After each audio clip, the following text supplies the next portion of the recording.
வணக்கம். Welcome to கதை திரட்டு audio books. இந்த வீடியோவில் நம்ம என்ன கதை கேட்க போகிறோம்னா, மணல் வீடு கதையின் 3வது பகுதி. நம்ம சேனலை இது வரைக்கும் சப்ஸ்கிரைப் பண்ணாதவங்க சப்ஸ்கிரைப் பண்ணுங்க. பக்கத்தில் இருக்கிற பெல் ஐகானை கிளிக் பண்ணி ஆல்ங்கிற ஆப்ஷனை ப்ரெஸ் பண்ணுங்க. ஸோ தட் நான் போடுற கதைகளை உடனுக்குடனே நீங்கள் கேட்கலாம். வாங்க கதைக்குள்ளே போகலாம். ஜெயந்திக்கு மூச்சு திணறியது. அத்துடன் தலை சுவரில் மோதிய பொழுதெல்லாம் அதிர்ந்து கொண்டிருந்தது. விழி பிதுங்கத் தொடங்கியது. உயிரே போய்விடும் போல தோன்றியது. அதற்குள் தடால் என்ற கதவுகள் திறந்து கொண்டன. பொன்னையன் காளையாய் சீறிக்கொண்டே வந்து சாந்திலாலின் மீது பாய்ந்தான். தீரஜும் ரங்கம்மாவும் கூட உள்ளே வந்தார்கள். ஜெயந்தியின் தோற்றத்தையும் அவள் கையில் இருந்து வழிந்த ரத்தத்தையும் பார்த்து ரங்கம்மா, ஐயோ பாவி, நீ நாசமா போக, உன் கை அழுகி போக என்று திட்டி தீர்த்துவிட்டு ஜெயந்தியை அணைத்து கொண்டாள். சாந்திலால் வெறி பிடித்தாற் போல தன்னை குத்தி கொண்டிருந்த பொன்னையனிடமிருந்து ஒருவாறு தப்பித்து கொண்டு அறைக்கு வெளியே போய் சரையில் என்று இழுத்து கதவை சாத்தி வெளியே தாழிட்டு விட்டு போய்விட்டான். பொன்னையன் அரும்பாடுபட்டு கதவை உடைத்து திறந்தான். தீரஜ் சிலையாய் நின்றபடி தாயையே பார்த்து கொண்டிருந்தான். அவன் கண்கள் அகல விரிந்தன. தாயின் அலங்கோலமான தோற்றத்தையும் அழுது கொண்டிருந்த முகத்தையும் ரத்தம் வழிந்து கொண்டிருந்த கையையும் வெகு நேரமாய் அப்படியே பார்த்து கொண்டிருந்தான். வெகு நேரம் கழித்து ஜெயந்தி கிழிந்த உடையை மாற்றிக்கொண்டு கைக்கு தானே பேண்டேஜ் போட்டு கொண்டாள். ரங்கம்மா ஜெயந்தியின் கன்னத்திற்கு அருகில் பட்டிருந்த கீறல்களுக்கு வெந்நீரால் ஒத்தடம் கொடுத்து கொண்டிருந்தாள். தீரஜ் ரங்கம்மாவின் கையை பிடித்து கொண்டே, ரங்கம்மா, அம்மாவுக்கு என்னவாயிடுத்தோ என்று கேட்டான். அம்மாவுக்கு ஒன்றும் ஆகலை குழந்தை. நாம யாரும் வீட்டில் இல்லையோனோ, அந்த பைத்தியக்காரன் வீட்டிற்குள் புகுந்து அம்மாவை கொல்ல போனான். நாம சரியான சமயத்தில் வந்து விட்டதால் அம்மா பிழைத்து கொண்டாங்கன்னு வை. இல்லாவிட்டால் அம்மா செத்து போயிருப்பாங்க. தீரஜ் அப்படியா என்பது போல பார்த்தான். ரங்கம்மா ஒத்தடம் கொடுத்து முடித்துவிட்டு எழுந்திருந்து, அம்மா, தீரஜை பாருங்கள், எப்படி திரு திருவென்று விழிக்கிறான்னு. ஒரே ஒரு முறை கிட்டே வான்னு கூப்பிடுங்கள் என்றாள். ஜெயந்தி கன்றி போன முகத்துடன் தீரஜை பார்த்து, இப்படி வா என்பது போல கையை நீட்டினாள். தீரஜ் மெதுவாய் அடி மேல் அடி எடுத்து வைத்து கொண்டே தாயிடம் வந்தான். ஜெயந்தி தீரஜின் வயிற்றில் முகத்தை பொத்திக் கொண்டு சட்டென்று அழுது தீர்த்து விட்டாள். தீரஜ் எல்லாம் கரை கண்டவனைப் போல, பயப்படாத மம்மி, அடுத்த தடவை அந்த பைத்தியக்காரன் வந்தால் நான் கொன்று போட்டு விடுகிறேன். வந்தால் நான் ஸ்கூலுக்கே போக மாட்டேன், வீட்டிலேயே இருக்கேன், பயப்படாத. தாய் தான் அழும்பொழுது தன்னை எப்படி தேற்றுவாளோ அதே போல தேற்றினான். பொன்னையன் கதவிற்கருகில் கைகளை கட்டி கொண்டு நின்றிருந்தான். அவன் கண்களில் கூட கண்ணீர். ரங்கம்மா அவனை தடுத்து, பெரிய ரகளையாய் போய்விடும் பொன்னையா என்று இழுக்காமல் இருந்தால் துரத்தி கொண்டு போய் அந்த வழுக்கை தலை ஆசாமியை செம்மையாய் புடைத்துவிட்டு வந்திருப்பான். ஜெயந்தி மகன் கையை பிடித்து கொண்டே சரோஜினி ஹாலில் இருந்து வெளியே வந்து கொண்டிருந்தாள். தீரஜ் திடீர் என்று கையை காட்டி சந்தோஷத்தோடு, தோ அங்கிள் என்றான். ஜெயந்தி அந்த பக்கமாய் பார்த்தாள். சித்தார்த்தன் வேறு யாரோ 2 பேர்களுடன் சேர்ந்து உள்ளே போய்க் கொண்டிருந்தான். அவனும் தீரஜை பார்த்துவிட்டு தன்னோடு வந்தவர்களிடம், நீங்கள் போங்கள், நான் இதோ வந்துவிட்டேன் என்று அவர்களை அனுப்பிவிட்டு தீரஜிடம் வந்தான். என்ன இந்த பக்கமாய் வந்திருக்கீங்களே என்று ஜெயந்தியை பார்த்து கேட்டான். அடுத்த வாரம் இங்கே நடக்கப் போகிற கைத்தொழில் கண்காட்சியில் புடவைகளை கூட வைப்பாங்களான்னு விசாரிக்கத்தான் வந்தேன். ஆமாம், வைப்பாங்க. அந்த ஸ்டால் புக் ஆகிவிட்டதென்றும் வேறு யாருக்கோ கொடுத்து விட்டதாகவும் காலி இல்லை என்றும் சொல்லிட்டாங்க. யாரை கேட்டீங்க நீங்க? செக்ரட்டரியை.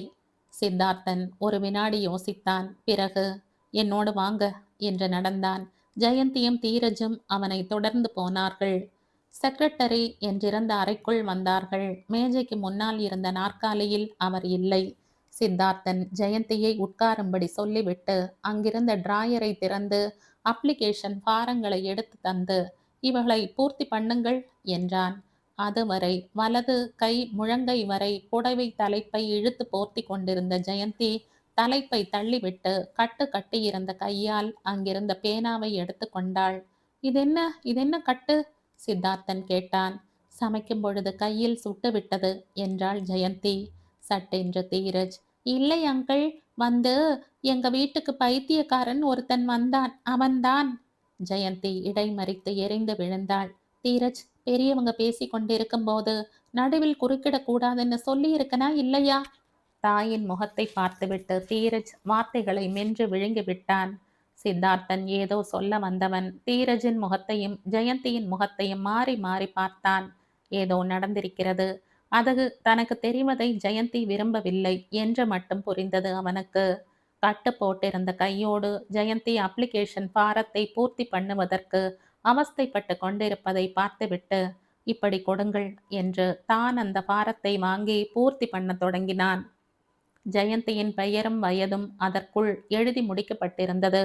கணவன் பெயர் என்றிருந்த இடத்தை பார்த்துவிட்டு, பெயர் கேட்டான் சித்தார்த்தன். சிவரஞ்சன் சொன்னாள். தொடர்ந்து விவரங்களை ஜெயந்தி சொல்ல சொல்ல மளமளவென்று எழுதி முடித்துவிட்டு கடைசியில் கையெழுத்து போடுவதற்காக தந்தான். ஜெயந்தி கையெழுத்தை போட்டாள். அதற்குள் செக்ரட்டரி வந்தான். அவன் சித்தார்த்தனை பார்த்துவிட்டு, ஹலோ சித்தார்த், எப்ப வந்தீங்க? நான் இப்பதான் சீட்டை விட்டு போனேன் என்றான். பாருங்கள், இவங்க நம்ம எக்ஸிபிஷனில் புடவைகள் ஸ்டாலை வைக்க போறாங்க என்றான் அப்ளிகேஷனை அவன் பக்கமாய் தள்ளிவிட்டு. ஆனால் பாக்யத்தம்மாள், அவங்களிடம் நான் சொல்லிக் கொள்கிறேன். அந்த பல்லவி புடவைகளை விட இந்த புடவைகள் நன்றாயிருக்கின்றன, எனக்கு தெரியும் என்றான். ஓகே ஓகே என்றான் அவன். போகலாமா? தீரஜை பார்த்தான் சித்தார்த்தன். ஜெயந்தி எழுந்திருந்தாள். மூவரும் வெளியே வந்தார்கள். நாங்கள் போயிட்டு வரோம் என்றாள் ஜெயந்தி. நான் கொண்டு போய் விடுகிறேன். காரை நோக்கி போனான் அவன். வேண்டாம், பஸ் ஸ்டாண்ட் கிட்டத்தானே, நாங்களே போய் விடுகிறோம் என்றாள். சித்தார்த்தன் அவர்களோடு சேர்ந்து நடந்தான். பஸ் வந்தது. ஜெயந்தி பஸ்ஸில் ஏறுவதற்கு முன்னால் சித்தார்த்தனை நோக்கி திரும்பி, வரேன், தேங்க்யூ என்றாள். எதுக்கு தேங்க்யூ? நீங்கள் தென்பட்டு இருக்காவிட்டால் எக்ஸிபிஷனில் புடவைகளை வைக்கிற சான்ஸே கிடைத்திருக்காது என்றாள் நன்றியோடு.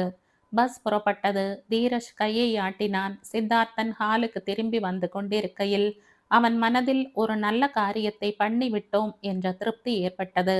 புடவைகளை வைப்பதற்கு ஸ்டால் கிடைத்துவிட்டது என்றதுமே ஜெயந்தியின் கண்களில் தென்பட்ட சந்தோஷத்தை பார்த்ததும் அவனுக்கு திருப்தியாய் இருந்தது. இந்த கைத்தொழில் கண்காட்சிக்கு ஏற்பாடு பண்ணி இருந்த சங்கத்தின் பிரசிடென்ட் அவன்தான். ஜெயந்தியின் புடவைகளை ஸ்டாலில் வைக்கலாம் என்ற யோசனை முதலிலேயே அவனுக்கு தோன்றாமல் போய்விட்டது. தோன்றியிருந்தால் அவனாகவே முன்கூட்டியே அவளுக்கு அறிவிப்பு தந்திருப்பான். அவன் படியேறி வந்து கொண்டிருக்கையில் பாகியத்தம்மாள் எதிர்பட்டாள். சித்தார்த்தா, இது என்னது? நான் சிபாரிசு பண்ணிய பல்லவி புடவைகளை தள்ளிவிட்டு வேறு யாருக்கோ ஸ்டாலை கொடுத்து விட்டாயாமே? ஆமாம். ஏன்? அந்த புடவைகளை விட இவைகள் நன்றாயிருக்கின்றன அவன் உறுதியோடு சொன்னான். பாக்யத்தம்மாளுக்கு பக்கத்தில் இருந்த சரளா பக் என்று சிரித்தாள். சித்தார்த்தன் சாருக்கு பெண்களின் புடவைகள் பற்றிய விஷயமெல்லாம் ரொம்ப நன்றாய் தெரியும் போலிருக்கே. அதை கேட்டு அவன் முகம் யோசனையுடன் மாறியது. அவ்வுதட்டில் இருந்த புன்னகை பறந்து போய்விட்டது. உள்ளங்கை முறுக்கேறி கொண்டது. அதற்குள் அங்கே செக்ரட்டரி வந்துவிட்டதால் அச்சம்பாஷணை மாறிவிட்டது. எக்ஸிபிஷன் நெருங்கிவிட்டது. ஜெயந்தி ஸ்டாலில் வைப்பதற்காக தயாரித்திருந்த புடவைகளை பார்த்துவிட்டு பாகியத்தம்மாள் உதட்டை பிதுக்கினாள். அவைகளை ஒதுக்கி தள்ளிவிட்டு, இவைகள் ரொம்பவும் அட்டரகமாய் இருக்கின்றன. ஒரு வாரம் டைம் தரேன். நீங்கள் வேறு ரகங்களை பிரிண்ட் பண்ணி கொண்டு வந்து காட்டுங்கள் என்றாள். அதை கேட்டதும் ஜெயந்திக்கு பகீர் என்றது. திரும்பவும் புது புடவைகளா? இப்பொழுதே இவைகளை தயாரித்த செலவு கைக்கு வராமல் சிரமப்பட்டு கொண்டிருக்கும் பொழுது ஜெயந்திக்கு இது நடக்கிற காரியமாய் தோன்றவில்லை. அன்று மாலையில் சமையல் பண்ணி கொண்டிருக்கையில் ரங்கம்மா காய்களை நறுக்கி கொண்டே சொன்னாள். அம்மா, நான் என்ன வேண்டிக் கொண்டிருக்கிறேன் தெரியுமா? எக்ஸிபிஷனில் உங்கள் புடவைகள் அத்தனையும் விற்று போனால் 1 வருஷம் வரை சனிக்கிழமை வந்து விட்டால் பச்சை தண்ணீரை கூட பல்லில் விட்டு கொள்ளாமல் உபவாசம் இருக்கேன்னு வேண்டிக் கொண்டிருக்கிறேன். ரங்கம்மா எக்ஸிபிஷனில் புடவைகளை வைக்க போறதில்லை என்றாள் ஜெயந்தி. ரங்கம்மா வியப்போடு பார்த்தாள். வைக்க போறதில்லையா? எதுக்காக? நேற்று வரைக்கும் அப்படி சொன்னீங்களே. நம்ம கிட்ட இருக்கிறது அவங்களுக்கு பிரயோஜனப்படாதாம். புதிய பிரிண்ட் வேணுமாம். என்னால எப்படி முடியும்?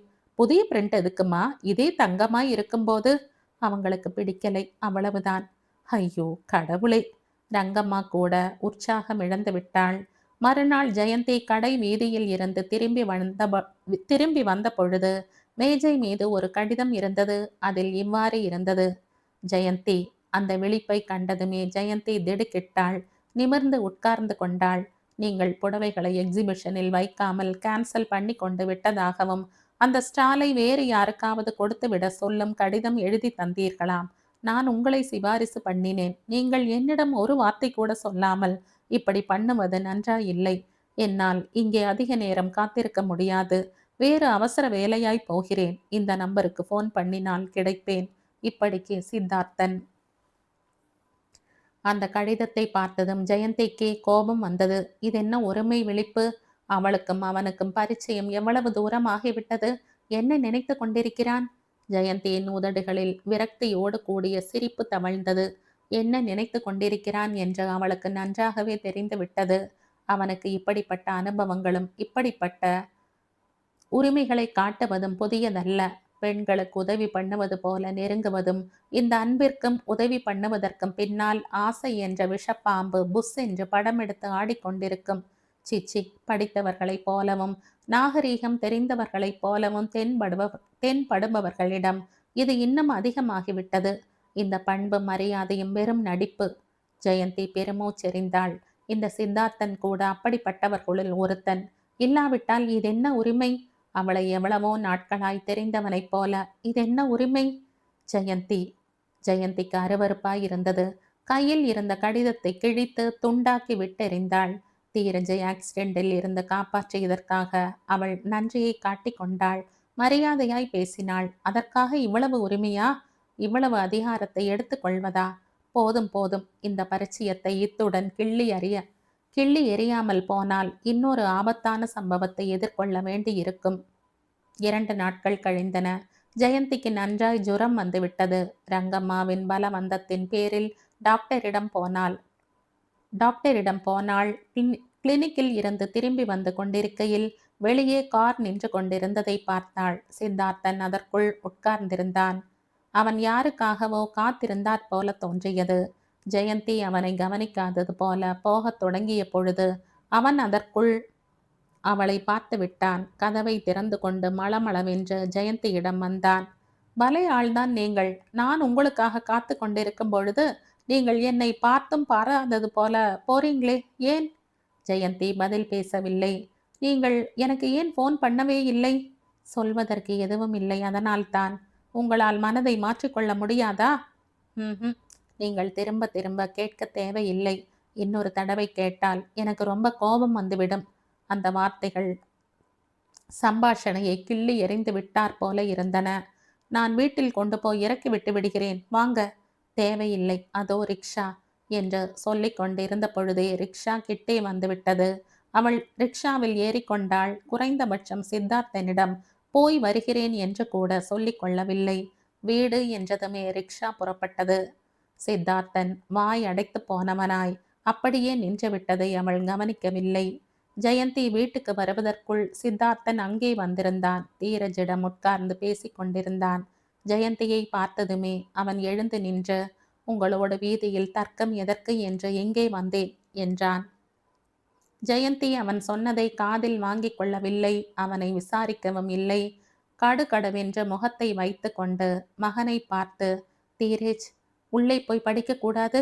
எப்ப பார்த்தாலும் யார் கிடைப்பாங்க, வம்பு பேசலாம்னு பார்க்கிறாய் என்றாள். தீரஜ் விழித்தான். சித்தார்த்தன் தீரஜின் தோளில் தட்டிவிட்டு, மம்மிக்கு ஜுரமா இருக்கில்லையா, அதனால் தான் ரொம்ப கோபமாய் இருக்காங்க தீரஜ். கொஞ்சம் முன்னாடி வீதியில் கூட என்னை பார்த்து விட்டு எரிந்து விழுந்தாங்க, போய் படி என்றான். தீரஜ் தலையாட்டி விட்டு போய்விட்டான். இப்ப சொல்லுங்க என்றான் சித்தார்த்தன். என்ன சொல்றது, எனக்கு பிடிக்கலைன்னு தான் சொல்லிட்டேனே. எங்கோ பார்த்து கொண்டு எரிச்சலுடன் சொன்னாள். காரணம் என்ன? உங்களிடம் சொல்ல வேண்டிய அவசியமில்லை. காரணத்தை என்னிடம் சொல்லி தீர வேண்டியது உங்கள் தர்மம். காரணத்தை சொன்னால் ஒழிய இவன் போக மாட்டான் போலிருக்கிறது. அதனால்தான் ஜெயந்தி சொன்னாள். அவங்க புதிய பிரிண்ட் வேணும் என்று சொன்னாங்க. அதற்கு எனக்கு சக்தி இல்லை. அதை கேட்டதும் சித்தார்த்தனின் முகம் மலர்ச்சி அடைந்தது. அதான் விஷயம். நானும் சரியாய் அப்படித்தான் நினைத்தேன். என்னிடம் கூட அவங்க இதை சொன்னாங்க. புதியதாய் சிலது இருந்தால் விளம்பரம் நன்றாயிருக்கும். அவங்களோடு இந்த பழையதையும் சேர்த்து விற்கலாம். அவங்க உங்க நல்லதிற்காகவே சொன்னாங்க. சித்தார்த்தன் எழுந்து நடை பயின்று கொண்டே சொன்னான். உங்கள் நிலைமை எனக்கு தெரியாதா என்ன? அதற்கு வேண்டிய பண ஏற்பாட்டை நான் பண்றேன். ஜெயந்தி கோபத்தை அடக்கிக் கொண்டே முகத்தை திருப்பிக் கொண்டாள். கைகளை கூப்பி, உங்களுக்கு ஒரு நமஸ்காரம். நீங்கள் ஆண்கள் பண்ணும் உதவிகளை பற்றி தெரியும். அதற்கு பின்னால் எடுத்து காட்டுகிற கைகளையும் தெரியும். போயிட்டு வாங்க என்ற ஆவேசத்துடன் சொல்ல வேண்டும் போல் இருந்தது. பற்களை கடித்து கொண்டு அடக்கிக் கொண்டாள். இந்த ஆண்களுடன் ஒத்து வராவிட்டால் மரியாதையாய் தொலைவில் இருப்பதே நல்லது. நேருக்கு நேராய் ஏதாவது சொன்னால் அவர்கள் அகங்காரத்துடன் அடியுண்ட பாம்பை போல இன்னும் துளிர்த்து போவார்கள். பெண் ஒரு அபலை என்று தெரியும் அவர்களுக்கு. பலசாலி பலவீனமானவன் தன்னை அவமரியாதை செய்தால் சகித்து கொள்ள மாட்டான். மூட்டை பூச்சியை நசுக்குவதைப் போல அவர்களை அடக்க வேண்டும் என்று பார்ப்பான். சித்தார்த்தன் நயமாய் எடுத்து சொல்வது போல, நீங்கள் சங்கோஜப்பட தேவையில்லை. நான் ஒன்றும் உங்களுக்கு சுயமாய் தருவதில்லை. நீங்கள் வாங்கிக் கொள்வதை தன்மான குறைவாய் எண்ணிக்கொள்ள வேண்டியதில்லை. எங்கள் சங்கம் சில கைத்தொழில் கலைஞர்களுக்கு தொழில் நிமித்தம் கடன் வழங்குகிறது. அவங்க அந்த பணத்தை கொண்டு சாமான்களை தயாரித்து எங்கள் சங்கத்தின் மூலமாய் விற்பனையை தொடர்ந்து கொண்டிருப்பாங்க. அவ்வாறு விற்பனையாகும் பணத்தில் நாங்கள் தரும் பணத்தை கழித்து கொண்டு எஞ்சியதை தருவோம். இதுவரை ஆகியிருக்கிற கடனே போதும். ஏதோ வரும் என்று ஆசைப்படுவது, எதையோ பண்ணுவது, எதுவுமே வராமல் போவது, கடன் பெருகிக் கொண்டே போவது, இது என் வாழ்க்கையில் சர்வ சாதாரணமாகிவிட்டது. கடன் வாங்கினால் அதை தீர்க்க முடியும் என்ற தைரியம் இருக்கணும். அது எனக்கு இல்லை. அந்த பயம் உங்களுக்கு வேண்டாம். உங்கள் புடவைகள் விற்று போகும்படியாய் நாங்கள் பார்த்துப்போம். அந்த பொறுப்பு எங்களை சேர்ந்தது. பாருங்கள், உங்களை போன்ற கலைஞர்களுக்கு கலைகளை படைக்க மட்டும்தான் தெரியும். அதை காசாய் மாற்றுவதற்கு எங்களை போன்ற வியாபாரிகளுக்குத்தான் தெரியும். இது கலைக்கும் வியாபாரத்திற்கும் இடையே உள்ள பேதம். கலைக்கு வியாபாரத்தின் ஒரு துணை இருந்தால்தான் சிறப்பு. நாங்கள் உங்களுக்கு மட்டுமல்ல, எங்கள் சங்கத்தின் சார்பில் கைத்தொழிலையே ஆதாரமாய் கொண்டிருக்கும் எத்தனையோ பேர்களுக்கு இப்படி கை கொடுத்து கொண்டிருக்கிறோம். அவர்களை உற்சாகப்படுத்துவோம். ஜெயந்தி சரேல் என்று அவனை நோக்கி திரும்பினாள். அதனால் உங்களுக்கு என்ன லாபம்? லாபமா? சித்தார்த்தன் லேசாய் தோளை குலுக்கினான். லாபம் நிறைய இருக்கிறது. முக்கியமாய் எங்கள் சங்கத்திற்கு பெயர் வருகிறதே. இது ஒரு சுறுசுறுப்பான சங்கம். பணக்கார குடும்பத்தை சேர்ந்த பெண்கள் சிலருக்கு கை நிறைய பணம், வேலைக்காரர்கள், கார், நல்ல உத்தியோகத்தில் அல்லது வியாபாரத்தில் இருக்கும் கணவன் எல்லாம் இருந்தும் வேலை வெட்டி இல்லாமல் பொழுது போகாமல் தவிப்பார்கள். அவர்களுக்கு இந்த கைத்தொழில் ஒரு வரப்பிரசாதம். அவர்கள் பெயரும் புகழும் அவர்களுக்கு பெயரும் புகழும் கிடைக்க செய்கிறது.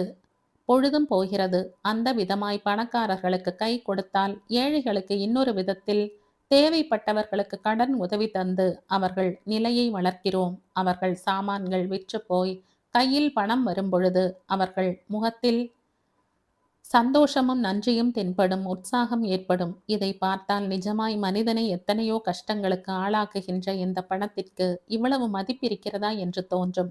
உங்களுக்கு இதையெல்லாம் ஏன் சொல்கிறேன் என்றால், நீங்கள் ஒரு நல்ல அவகாசத்தை மறுக்கிறீர்களே என்ற வருத்தமாய் இருக்கிறது. நான் இந்த 2 நாட்களும் ஒரே பிஸியாய் இருந்தேன். இல்லாவிட்டால் அப்பொழுதே வந்திருப்பேன். எவ்வளவு நன்றாய் சொல்கிறான். வாழைப்பழத்தை உரித்து கையில் தந்தாற்போல. ஜெயந்தி கட்டிலில் சரிந்தாள். ஜுரத்தின் மூலமாய் அவளுக்கு கண்கள் எரிந்து கொண்டிருந்தன. உடம்பெல்லாம் அடித்து போட்டாற் போல வலி எடுத்தது. மூச்சு காற்று உஷ்ணமாய் வந்து கொண்டிருந்தது. அவளுக்கு இப்பொழுதெல்லாம் மனதில் ஆசை என்பது மடிந்து போய்விட்டது.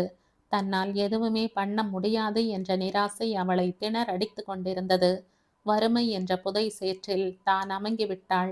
இனி இதில் இருந்து வெளியேற முடியாது என்று தோன்றியது. சித்தார்த்தன் ஜெயந்தி உட்கார்ந்து கொண்டிருந்த கட்டிலுக்கு எதிராய் வந்து நின்றான். நயந்து சொல்வது போல, உங்களுக்கு உடம்பு சரியாய் இல்லை. உங்களால் சரியான முடிவுக்கு வர முடியவில்லை. நான் கடன் வாங்கும் காகிதங்களை கொண்டு வந்திருக்கிறேன். இதில் கையெழுத்து போடுங்கள். நாளைக்கு உங்கள் வீட்டுக்கு பணம் வந்துவிடும் என்று ஜேபியில் இருந்து காகிதங்களை எடுத்து தந்தான். பேனாவையும் எடுத்து தந்தான். அம்மா, ஏமா யோசிக்கிறீங்க? கையெழுத்து போடுங்கம்மா என்றாள் ரங்கம்மா. ஜெயந்தி கையெழுத்தை போட்டாள். Very good. சித்தார்த்தன் காகிதங்களை வாங்கி கொண்டு போய்விட்டான். போகும் முன்னால் ரங்கம்மாவிடம், ரங்கம்மா, அம்மாவுக்கு உடம்பு சரியா இல்லை. அந்த மருந்துகளை சரியாய் சாப்பிடும்படி பார்த்து கொள்ளுங்கள் என்று எச்சரிக்கை தந்துவிட்டு போனான். ஜெயந்திக்கு திரும்பவும் கோபம் வந்தது. தன் வீட்டில் தன் வேலைக்காரிக்கு இவன் என்ன உத்தரவிடுவது? இந்த அதிக பிரசங்கம்தான் அவளுக்கு பிடிக்கவில்லை. அவளுக்கு தன் மீதே தனக்கு வெறுப்பாய் இருந்தது. அவளுக்கு சக்தி இல்லை. அவன் அவ்வளவு சொல்கிறானே என்று கையெழுத்து போட்டாள். கடைசி முயற்சி இதுதான் என்பது போல. அவள் பட்டினி கிடந்தாலும் பரவாயில்லை, தீரஜை படிக்க வைக்க முடியாமல் போனாலும் பரவாயில்லை. ஆனால் இந்த கடன் இருக்கிறதே, அதுதான் அவளுக்கு உறக்கம் வராமல் செய்து கொண்டிருந்தது. அதை மட்டும் எப்படியாவது தீர்த்துவிட்டால் போதும். அப்பொழுதுதான் அஷ்ட ஐஸ்வர்யங்களும் தனக்கே என்றானாற் போல சந்தோஷப்படுவாள். அன்றைக்கு வீட்டுக்காரர் ரகளை பண்ணி விட்டதற்கு பயந்து ரவி முதலியவர்களை கேட்டு அவன் மூலமாய் பணம் கடன் வாங்கி வீட்டுக்காரனிடம் தந்தாள். அவர் பணத்தை வாங்கி கொண்டு அசட்டு சிரிப்பு சிரித்து கொண்டே, எனக்கு தெரியுமா, நீ பணம் கொடுத்து விடுவாய் என்று தெரியும். ஆனாலும் நான் ஒரு பைத்தியம். உன்னிடம் பணம் இல்லாமலா இருக்கும்? இல்லை மாமா, நிஜமாய் என்னிடம் இல்லை என்று சொன்னாள். ஆமாமாம், இல்லாத பணம் காலையில் விடிந்ததுமே எப்படி ஓடி வந்தது என்கிறேன். இப்ப தெரிந்து விட்டதில்லையா? கறக்கிற வழியில் கறந்து கொண்டால் தான் உன்னிடமிருந்து பணம் வெளியே வரும். இவ்வளவு நெஞ்செழுத்தக்காரின்னு நான் நினைக்கவே இல்லை. அவளுக்கு இந்த வார்த்தைகளால் தாங்க முடியாத அவமானம் ஏற்பட்டது. அவளுக்கு வீட்டுக்காரனின் கடன் தீர்ந்து விட்டது என்ற திருப்தி இல்லை. ரவி முதலியவர்களுக்கு கடனை திருப்பித் தர வேண்டும். கடன் என்றால் அளவுக்கு மீறிய பயம். யாராவது வந்து தன்னை உலுக்கி எடுத்தாலும் கேட்பார் இல்லை. ஆனாலும் அவர்கள் எல்லோருமே அவளை உதறி எறிந்து விட்டார்கள். அவள் செய்யாத குற்றத்திற்கு தண்டனை விதித்து விட்டார்கள்.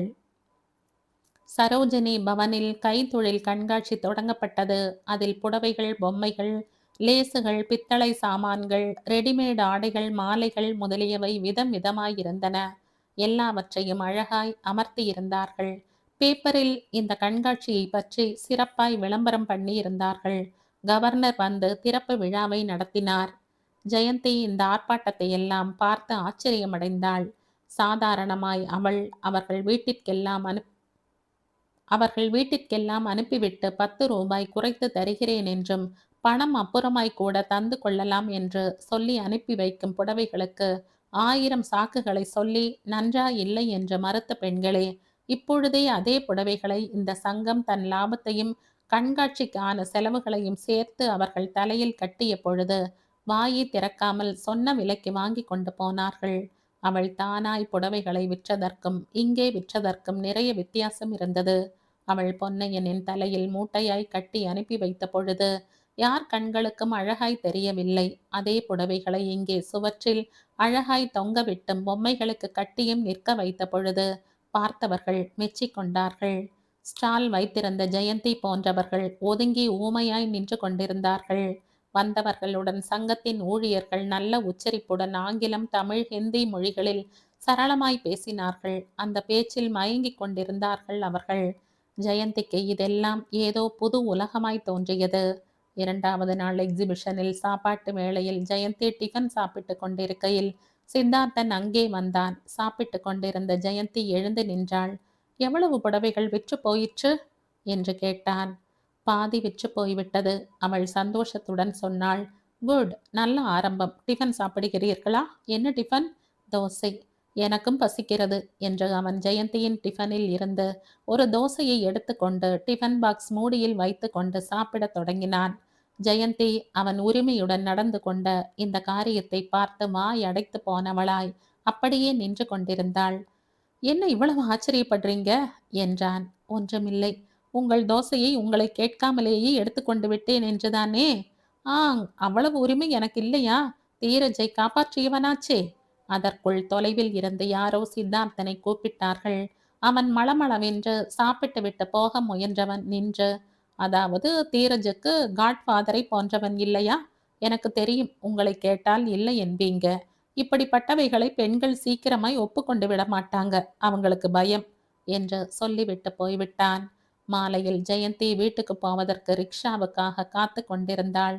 சித்தார்த்தன் வந்து, நான் கொண்டு விடுகிறேன் வாங்க என்றான். வேண்டாம், நான் போய்க் கொள்கிறேன் என்று மறுத்து விட்டாள். உண்மையில் அவன் காரில் நிறைய பக்கத்து ஸ்டாலை சேர்ந்தவர்கள் இருந்தார்கள். அதனால் அவன் கூப்பிட்டும் அவள் போகவில்லை. எக்ஸிபிஷன் முடிந்து விட்டது. விற்பனை எல்லோருக்கும் நன்றாயிருந்தது. எல்லா ஸ்டாலை சேர்ந்தவர்களும் சந்தோஷமாயிருந்தார்கள். அடுத்த மாதம் பெங்களூரில் வைக்கப் போகிறேன், நீங்கள் எல்லோரும் வர வேண்டும் என்று பாக்கியத்தம்மாள் சொல்லிவிட்டாள். பிற்பகல் சாப்பாட்டு வேளையில் ஜெயந்தி புடவைகளை எல்லாம் அடுக்கி வைத்து கொண்டிருந்தாள். சித்தார்த்தன் பக்கத்து ஸ்டாலில் வேக விற்பனை பட்டியலை பார்த்து கொண்டிருந்தான். பக்கத்து ஸ்டாலில் லேசு விற்பனை பட்டியலை பார்த்து கொண்டிருந்தான். அதற்குள் சித்தார்த்தனின் நண்பன் முரளி வந்தான். சித்து, சேவை சாப்பிடுகிறாயா கேட்டான். சேவையா? ஏன் மாட்டேன், தஞ்சாவூர் ஜில்லாக்காரனாச்சே நான் என்றான் கையை நீட்டி. முரளி பிளேட்டில் இருந்ததை எடுத்து தந்தான். சித்தார்த்தன் எழுதி கொண்டே நடுநடுவே சாப்பிட்டு கொண்டிருந்தான். ஜெயந்தி அருகில் வந்து முரளி, மேடம் நீங்கள் என்றான். ஜெயந்தி முறுவலுடன், சேவைகளை சாப்பிடுவது மட்டுமே இல்லை, பண்ணக்கூட தெரியும் எனக்கு என்றாள். அப்படியானால் நீங்கள்? நானும் கூட தஞ்சாவூர் ஜில்லாதான். ஹட, சொல்லவே இல்லை. ஆமாம், தஞ்சாவூர் ஜில்லாவில் எந்த ஊர் நீங்கள்? கும்பகோணம். வாட்? எங்க சித்தார்த்தனின் தாத்தா ஊர் கூட அதேதான். ஏண்டா, உங்கள் ஊர்தானாமே, அடையாளம் கண்டுக்க முடியலையா? முரளி சித்தார்த்தனை கேட்டான். சித்தார்த்தன் அதற்குள் அந்த ஸ்டாக்கை எழுதி முடித்துவிட்டு ஜெயந்தியின் மேஜைக்கருகில் வந்தான். உங்கள் விற்பனை புத்தகம் எங்கே? கையை நீட்டினான். உங்களுடையது கும்பகோணமா? அவன் தலையாட்டினான். எந்த வீடு? அந்த ஊரில் அவளுக்கு தெரியாத வீடு இல்லையே. பாண்டுரங்கனின் பேரன் நான், சுகுணாமாவின் மகன். ஜெயந்தியின் கண்களில் தாங்க முடியாத ஆச்சரியம். ஞாபகம் வந்தவளைப் போல ஆட்காட்டி விரலை ஆட்டிக்கொண்டே, சுகுணாமாவின் மகன் கிருஷ்ணன் என்று எனக்கு ஒருத்தரை தெரியும் என்றாள். முரளி சித்தார்த்தனின் முதுகில் தட்டிவிட்டு, இவன் தாங்க, இவன் முழு பெயர் சித்தார்த்த கிருஷ்ணன். என்னது, கிருஷ்ணனா? நீயா? ஜெயந்தியின் முகத்தில் சந்தோஷமும் ஆச்சரியமும் திணற செய்தன. சித்தார்த்தன் தலையாட்டினான். ஜெயந்தி சித்தார்த்தனையே பார்த்து கொண்டிருந்தாள். அவனும் ஜெயந்தியையே பார்த்து கொண்டிருந்தான். இருவர் கண்களிலும் சந்தோஷம் பொங்கிக் கொண்டிருந்தது. இருவர் மனமும் கடந்த காலத்தை நோக்கி பறக்க தொடங்கிவிட்டன. பச்சை கொய்யாக்கள், வாழை தோட்டத்தின் ஓட்டம், கால்வாய் கரைகளை தாண்டி குதிப்பது, கலகலவென்று சிரிப்பது, கால் தடுக்கி விழுந்து முகமெல்லாம் சேராக்கி விட்டால் தூக்கி நிறுத்த வேண்டும் என்ற நினைப்பே இல்லாமல் கை கட்டி கொண்டு கலகலவென்று சிரிப்பது, விழுந்தவர்கள் ஆத்திரமடைந்து சேற்றை அள்ளி முகத்தில் பூசுவது, வீட்டுக்கு வந்ததுமே உடைகள் பாழாகிவிட்டன என்று பெரியவர்கள் முதுகை பதம் பார்ப்பது, ஜெயந்தியின் அம்மா சேவை பிழிந்து கொண்டிருந்தால் எப்படி பிழிகிறாள் என்று கிருஷ்ணன் பார்ப்பது. எவ்வளவு இனிமையான பாலிய பருவம், எவ்வளவு இனிமையான நினைவுகள். ஜெயந்தியும் சித்தார்த்தனும் ரெஸ்டாரண்டில் எதிரும் புதிருமாய் உட்கார்ந்து கொண்டிருந்தார்கள். அவர்கள் அங்கே வந்து வெகு நேரமாகி விட்டது என்று இருவருக்கும் இடையே இருந்த காலியான பிளேட்டுகள் எடுத்து சொல்லிக் கொண்டிருந்தன. இருவரும் கன்னத்தில் கை ஊன்றிக்கொண்டு இடையிடையே சந்தோஷத்தால் வார்த்தைகளுக்கு பஞ்சம் ஏற்பட்டுவிட்ட ஊமைகளைப் போல ஒருவரை ஒருவர் ஆசை தீர பார்த்து கொண்டார்கள். ஒருத்தரை பார்த்தால் இன்னொருத்தருக்கு தாங்க முடியாத சந்தோஷம். எனக்கு கிருஷ்ணன் என்றால் நிக்கரும் பனியனும் போட்டுக்கொண்டு பரட்டை தலையுடன் இருக்கும் 8 வயது சிறுவன்தான் ஞாபகத்திற்கு வருகிறான். எங்க அம்மா எப்பொழுதும் அந்த பையனுக்கு எவ்வளவு தலைமயிர், கண்களின் மீதெல்லாம் வந்து வழிகிறது கிராப் என்று சொல்வாங்க என்றாள் ஜெயந்தி சிரித்து கொண்டே. சித்தார்த்தன் முறுவலுடன், கொஞ்ச நாட்களாய்த்தான் தூக்கி வாரிக்கொள்ள முடிந்திருந்த கிராப்பை நுனி விரல்களால் மேலே தள்ளிக்கொண்டே, எனக்கு கூட உன்னை பார்த்தால் எலிவால் ஜடை, முகத்துக்கு அளவுக்கு மீறிய கலர்கள், சின்ன ஜாக்கெட் எல்லாம் ஞாபகத்துக்கு வருகிறது. ஹோஹோ! அவன் நிமிர்ந்து சிரித்தான். ஜெயந்தி கலகலவென்று சிரித்தாள். ஆமாம், அந்த கலர்கள் எங்கள் சித்தி மகளுடையது. எப்பொழுதும் நான் தடவிக்கொள்கிறேன் என்று ரகளை பண்ணுவேன். எங்க அம்மா உனக்கு நன்றா இல்லை என்று சொன்னாலும் கேட்டுக்கொள்ள மாட்டேன். அவன் ஜெயந்தியின் சிரிப்பை ஆசை தீர பார்த்து கொண்டிருந்தான். ஜெயந்தி சிரித்து பார்ப்பது இதுதான் முதல் தடவை. அதற்குள் சர்வர் காஃபியை கொண்டு வந்து அவர்களுக்கு முன்னால் வைத்தான். ஜெயந்தி காஃபி கோப்பையை கையில் எடுத்துக்கொள்ள போன பொழுது அவன் தடுத்தான். அந்த கப்பில் ஸ்பூனால் சர்க்கரையை போட்டு கலக்கினான். அந்த வேலையை மிக விருப்பத்தோடு செய்தார் போல இருந்தது. பிறகு அந்த கோப்பையை ஜெயந்தியிடம் தந்தான். அவன் தன் கோப்பையை கையில் எடுத்துக்கொள்ள போன பொழுது ஜெயந்தி தடுத்தாள். தான் சர்க்கரையை கலந்து அவனுக்கு தந்தாள். இருவரும் குடித்து கொண்டிருக்கையில் ஜெயந்தி கேட்டாள், சிறு வயதில் நாம எங்கள் வீட்டு வராந்தா படியில் உட்கார்ந்து கொண்டிருக்கும் பொழுது என்ன சொல்வீர்கள் தெரியுமா என்றாள். அவனுக்கு அது ஞாபகமே இருக்காது என்ற பெருமையுடன் அவன் தலையாட்டினான். என்ன, சொல்லுங்கள் பார்ப்போம் என்றாள். நாம உட்கார்ந்து கொண்டிருக்கும் டயத்தில் வானத்தில் விமானம் பறந்து கொண்டிருக்கும். அதை காட்டி நான் பெரியவனான பிறகு உன்னை அதில் அழைத்து கொண்டு போவேன் என்று சொல்வேன். அவன் ஒரு எழுத்தை கூட மறந்து விடாமல் அந்த வார்த்தைகளை சொன்னதை கேட்டு ஜெயந்தியின் கண்கள் கசிந்து விட்டன. நீங்கள் மறந்து போய் விடாதது எவ்வளவு ஆச்சரியம் என்றாள். நீயும் மறந்து போகாமல் இருப்பது எனக்கு சந்தோஷமாய் இருக்கிறது என்றான் அவன். அந்த நாட்கள் எவ்வளவு நன்றாயிருந்தன என்றாள். ஆமாம், நான் எங்க தாத்தா இறந்துவிட்ட பிறகு அந்த ஊருக்கு போவதை விட்டு விட்டாலும் அந்த ஞாபகங்கள் இன்னும் என் ஞாபகத்தில் அப்படியே நிலைத்து போய்விட்டன. அந்த ஊரை சுற்றிலும் இருக்கும் வாழை தோட்டங்களின் பச்சை பசேல் என்ற பசுமை, தேங்காய் குவியல்கள், வீதிக்கு இரு பக்கங்களிலும் இருக்கும் கால்வாய்கள். ஆஹா, அந்த காற்றும் அந்த சூழ்நிலையுமே வேறு என்றான் அவன் கண்களை மூடிக்கொண்டே. ஜெயந்தி அவனையே பார்த்து கொண்டிருந்தாள். அவனை பார்க்க பார்க்க சந்தோஷம் மேன்மேலும் அதிகரித்து கொண்டிருந்தது. என்னை உங்களுக்கு எப்பொழுது அடையாளம் தெரிந்தது? அவன் கண்களை திறந்தான். நீ மாதவிக்காக புடவைகளை கொண்டு வந்து எங்கள் வீட்டில் தந்துவிட்டு போன பொழுது என் நண்பன் வந்தான். அவன் உன்னை பற்றி ஏதோ உளறினான். அவனுக்கு உன்னை தெரியுமாம். பேச்சு வாக்கில் உங்கள் அண்ணிக்கு அவன் தூரத்து சொந்தம் என்று தெரிந்தது. எதேச்சையாய் உங்கள் அண்ணனின் பெயரையும் ஊரையும் சொன்னான். ஜெயந்தியின் கண்கள் தாழ்ந்தன. அப்பொழுதே நீ இன்னார் என்று ஏன் என்னிடம் சொல்லவில்லை? சொல்ல முயன்றேன், ஆனால் சமயம் கிடைக்கவில்லை. ஒரு முறை வந்தபொழுது உங்கள் வீட்டுக்காரர் புராணம் பாடிக்கொண்டிருந்தார். அது சந்தர்ப்பம் இல்லை என்று எண்ணிக்கொண்டேன். இன்னொரு தடவை நீ ஏதோ தொல்லையில் ஆழ்ந்து போயிருந்தாய். நீ என் பரிச்சயத்தை வளர்த்து கொள்ள விரும்பவே இல்லையோ என்று நினைத்தேன். நீ இன்னார் என்று தெரிந்துதான் அவ்வளவு உரிமையை எடுத்துக்கொண்டு எக்ஸிபிஷனில் புடவைகளை வைக்க சொல்லி உன்னை பலவந்தம் பண்ணினேன். ஆனால் நீ என் உரிமையை சந்தேகப்படுகிறாய் என்று புரிந்தது. இன்னும் கொஞ்ச நாட்கள் அழ வைக்கலாம் என்று எண்ணினேன். ஓ காட்! ஜெயந்தி கண்களை மூடிக்கொண்டாள். அவன் ஜெயந்தி என்று விழித்ததற்கு தான் கோபம் கொண்டது நினைவுக்கு வந்தது. அதற்குள் சர்வர் பில்லை கொண்டு வந்தான். சித்தார்த்தன் பில்லை கட்டினான். போகலாமா என்றான். ஜெயந்தி எழுந்திருந்தாள். இருவரும் வெளியே வந்து கொண்டிருந்த பொழுது பாக்கியத்தம்மாள் 2-3 பேர்களுடன் உள்ளே வந்து கொண்டிருந்ததை கண்டார்கள். சித்தார்த்தா என்றாள். காஃபி குடித்துவிட்டு போகிறோம் என்றான் சித்தார்த்தன். அவள் ஜெயந்தியை ஏற இறங்க பார்த்தாள். அந்த பார்வையின் அர்த்தம் ஜெயந்திக்கு நன்றாகவே புரிந்தது. இருவரும் காருக்கு அருகில் வந்தார்கள். சித்தார்த்தன் காரின் முன் கதவை திறந்து பிடித்து கொண்டான் ஜெயந்திக்காக. ஜெயந்தி தயங்கினாள். இன்னும் என்ன சந்தேகம் என்றான். ஜெயந்தி மறு பேச்சு பேசாமல் வந்து உட்கார்ந்து கொண்டாள். கார் புறப்பட்டு கொண்டிருக்கையில் பாக்கியத்தம்மாள் இந்த பக்கமாகவே இந்த பக்கமாகவே பார்த்து கொண்டிருந்தது கண்ணாடி வழியாய் தெரிந்தது. சித்தார்த்தன் ஓட்டிக் கொண்டிருந்தான். இப்பொழுதே உன்னை வீட்டில் இறக்கிவிடப் போவதில்லை. கொஞ்ச நேரம் காரில் சுற்றி வருவோம். ஜெயந்தி தலையாட்டினாள். இருவரும் அதிகமாய் பேசிக்கொள்ளவில்லை. மௌனமாய் உட்கார்ந்திருந்தார்கள். ஆனால் ஒருவருக்கு பக்கத்தில் இன்னொருவர். அந்த நெருக்கம் மிக சந்தோஷமாய் இருந்தது. ஜெயந்தி என்றான் அவன். உங்க அம்மா போய்விட்டாங்க என்று கேள்விப்பட்டேன். அண்ணன் உன்னோடு பேசுவதில்லைன்னு கேள்விப்பட்டேன். நிஜம்தானா? நிஜம்தான். ஏன்?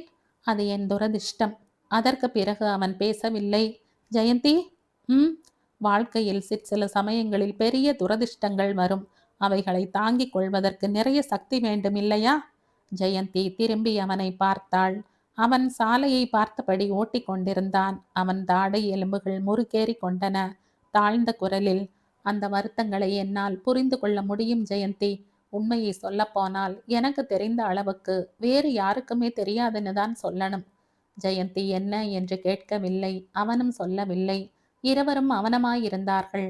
திரும்பவும் அவன் நேரத்தை பார்த்துவிட்டு, தீரஜ் பள்ளிக்கூடத்தில் இருந்து திரும்பி வந்து விடுவான். நாம் வீட்டுக்கு போகலாமா என்றான். ஜெயந்தி தலையாட்டினாள். அந்த சமயத்தில் அவன் தீரஜை பற்றி யோசித்து பார்த்தது ஜெயந்திக்கு சந்தோஷத்தை கொடுத்தது. இருவரும் வீட்டுக்கு வந்து சேர்ந்தார்கள். அவர்கள் வீட்டிற்குள் அடி எடுத்து வைத்ததுமே தீரஜ் வந்தான்.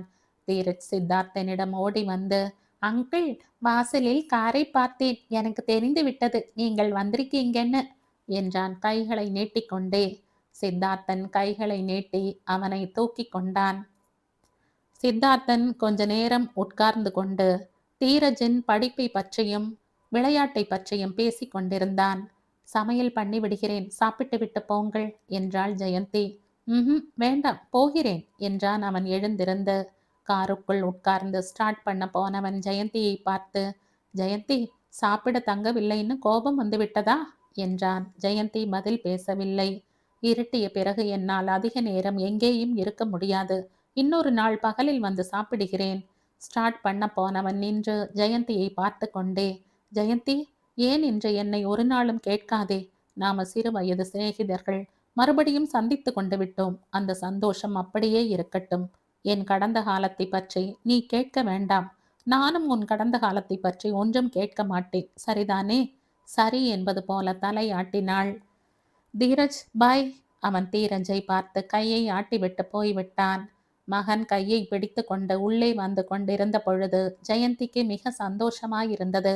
என் கடந்த காலத்தை பற்றி நீ கேட்க வேண்டாம். நானும் உன் கடந்த காலத்தை பற்றி கேட்க மாட்டேன்.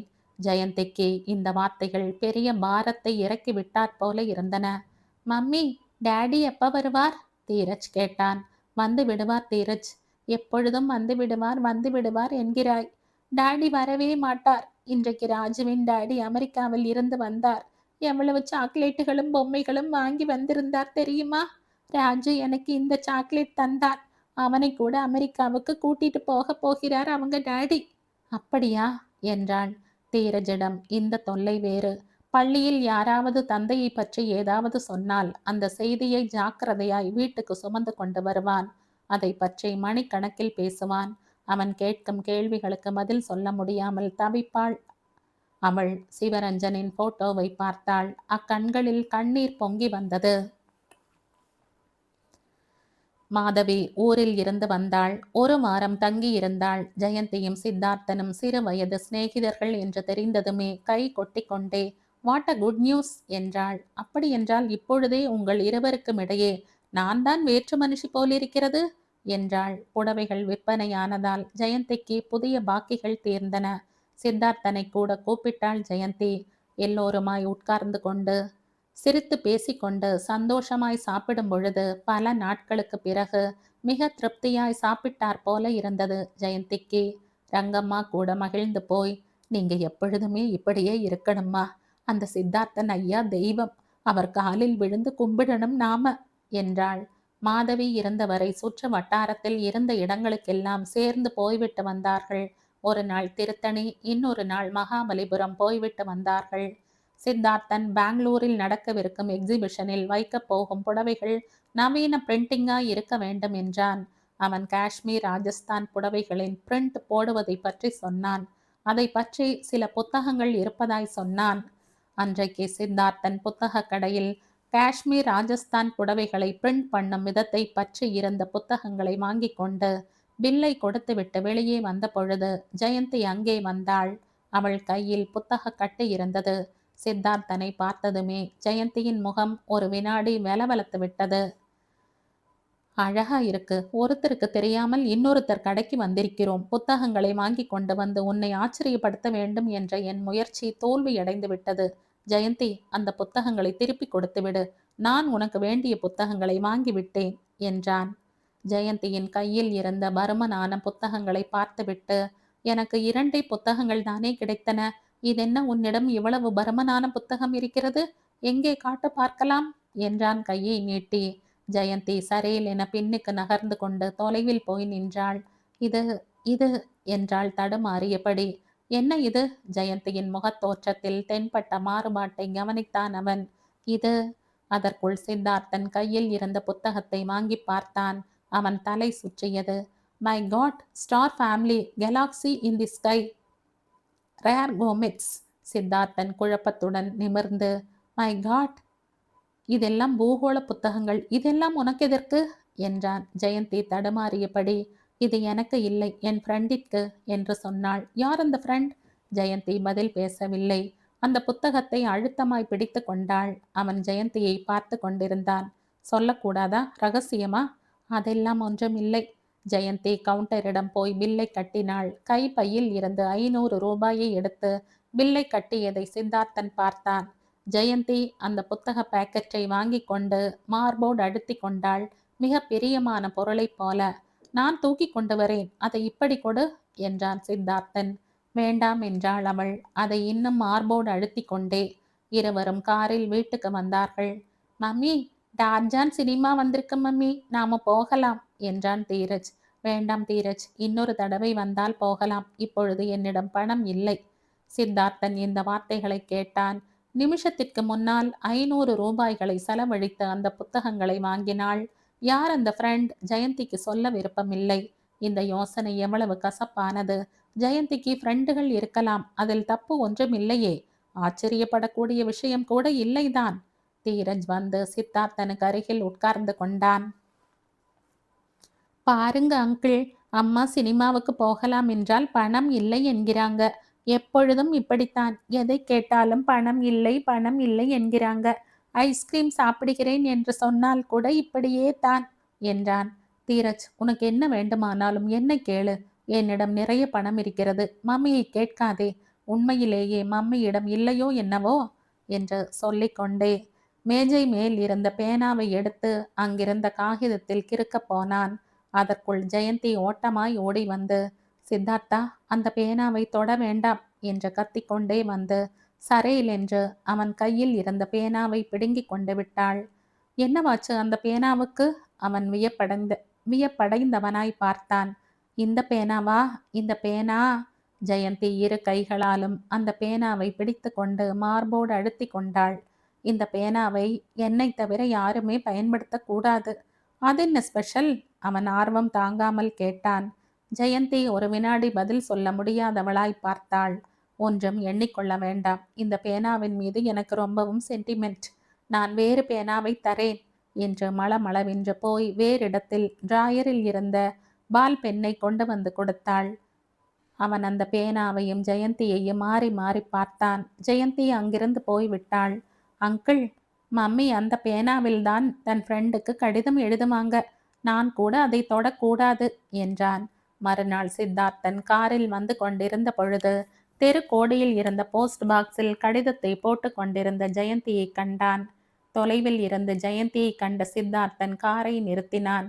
ஜெயந்தி போஸ்ட் பாக்ஸிற்குள் கடிதத்தை போடுவதற்கு முன்னால் விலாசத்தை சரிபார்த்து கொண்டதும் பிறகு அதை உதட்டில் வைத்துவிட்டு மெதுவாய் பாக்ஸிற்குள் போட்டதும் கண்ணில் பட்டது. சித்தார்த்தன் அவளையே கவனித்து கொண்டிருந்தான். ஜெயந்தி திரும்பும் பொழுது சித்தார்த்தன் அங்கே நின்று கொண்டிருந்தான். ஓ, நீங்களா என்றாள். அவன் கண்கள் ஜெயந்தியின் முகத்தை கூர்ந்து கவனித்தன. யாருக்கு அவ்வளவு பிரியமான கடிதம்? பிரியமான கடிதமா? அதை நீ போஸ்ட் பண்ணுகிற விதத்தை பார்த்தால் அப்படித்தான் நினைக்க தோன்றுகிறது. ஜெயந்தி சிரித்தாள். நீங்கள் பலே ஆள்தான், நிறைய அர்த்தங்களை உருவாக்கி கொள்வீங்க என்றாள். அந்த சிரிப்பில் என்ன பதில் சொல்வது என்று தெரியாமல் சிரித்து கொண்டே மழுப்பினார் போல இருந்தது. இருவரும் வீட்டுக்கு திரும்பி வந்து கொண்டிருக்கையில் சித்தார்த் கேட்டான். ஜெயந்தி, ஒன்று கேட்கிறேன், பதில் சொல்வாயா? என்ன? நீ இவ்வளவு தூரம் மறைத்து மறைத்து வைத்து கொண்டிருக்கிற உன் ஃப்ரெண்டின் விபரம் எனக்கு தேவையில்லை. நான் கேட்கவில்லை. ஆனால் ஒன்று மட்டும் சொல்லு. அவனுக்கு பிறகு நானா அல்லது எனக்கு பிறகு அவனா? எங்கள் இருவரில் உன் வாழ்க்கையில் யாருக்கு முதலிடம்? தெரிந்து கொண்டு என்ன செய்ய போகிறீர்கள்? என்னுடையது இரண்டாவது ஸ்தானம் என்று தெரிந்தால் நான் போய் விடுகிறேன். ஏனென்றால் எல்லா விஷயத்திலும் முதலாவதாய் இருப்பது எனக்கு பழக்கம். இரண்டாவது இடத்தை என்னால் தாங்கிக் கொள்ள முடியாது. ஜெயந்தி ஒரு வினாடி யோசித்தாள். இதில் ஒருத்தர் முதலாவது, இன்னொருத்தர் இரண்டாவது என்ற பேச்சுக்கே இடமில்லை. அவங்கவங்க ஸ்தானம் அவங்கவங்களுக்கு. அதெப்படி முடியும்? ஏன் முடியாது? தீரஜ் இருக்கிறான். தீரஜ் என்றால் எனக்கு உயிர். அதற்காக உங்கள் மீது குறைந்த உணர்ச்சி இருப்பதாய் சொல்ல முடியுமா? இந்த விஷயம் கூட அப்படியேதான். உங்கள் இருவருக்கும் சமானமோ போட்டியோ கிடையாது. அவங்க முக்கியத்துவம் அவங்களுக்கு. சித்தார்த்தன் மௌனமாயிருந்தான் கொஞ்ச நேரம். பிறகு பெருமூச்செறிந்துவிட்டு, பெண் ஒருத்தியால் தான் இப்படி பேச முடியும் ஜெயந்தி. ஆனால் இப்படி பேச முடியாது. அவன் விருப்பம் ஏதோ ஒரு இடத்தில்தான் இருக்கும். ஆனால் பெண் அவ்வாறு இல்லை.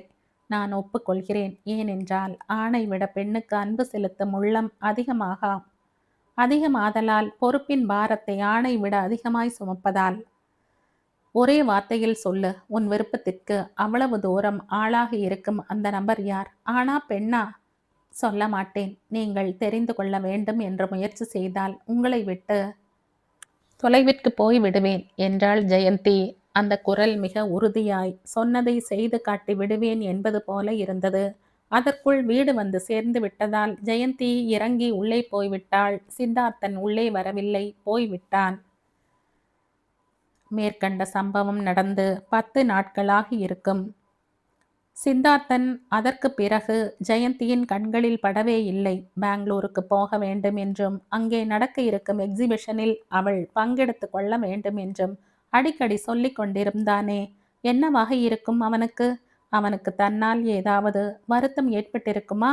அவன் அவளுக்கு உதவி பண்ணினான். அவளால் அவனுக்கு வருத்தம் ஏற்படக்கூடாது. ஜெயந்தி அன்று மாலையில் சித்தார்த்தனின் வீட்டுக்கு புறப்பட்டாள். ஒரு முறை அவனை சந்தித்து நேருக்கு நேராய் விஷயத்தை கேட்டால் மனம் நிம்மதியாயிருக்கும். பிரிந்து போனால் மனதை நிர்மலமாய் வைத்து கொண்டு பிரிந்து போக வேண்டுமே தவிர ஒருவர் பால் இன்னொருவருக்கு தப்பெண்ணம் மட்டும் இருக்கக்கூடாது. அவள் புறப்பட்ட பஸ் ஏதோ கோளாறினால் பாதையில் நின்றுவிட்டது.